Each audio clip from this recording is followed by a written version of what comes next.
I think that this is a good time to issue a public statement to give clarity to the process of my participation in the nomination and future election by the Parliament of the head of state, and to demystify it all.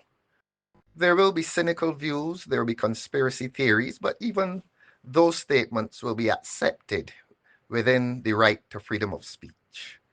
First of all, the state is a political entity, and the office of head of state is therefore a political office.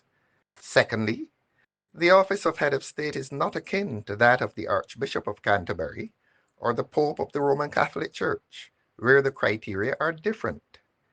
As leader of the opposition, I am given a constitutional role in the nomination of the head of state for election into that office. I am required to participate in that process with maturity, sobriety, wisdom, and a broad sense of justice. The public will naturally have a greater interest and excitement about the office of head of state. But over the last 18 months, I have quietly, decorously, and proprietoriously concurred in several judicial appointments and other appointments to various state bodies. In none of these appointments have I embroiled the offices in any partisan rancor or indignity. As with those several offices, I have given approval to this presidential nomination where the candidate is mentally stable, legally able, and morally capable. These qualities of character do not derive from partisan affiliation, and I give that approval even within the context of multi-party democracy.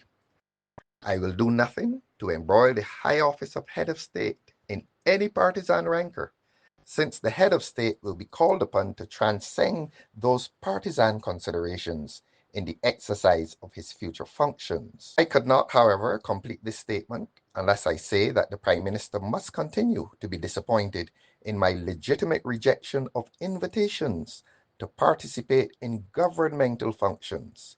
In matters of state, I will continue to do what I am required to do constitutionally.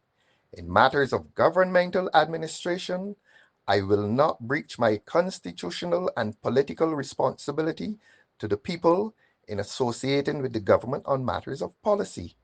It remains a fundamental feature of our democracy that there must be an opposition in substance and form.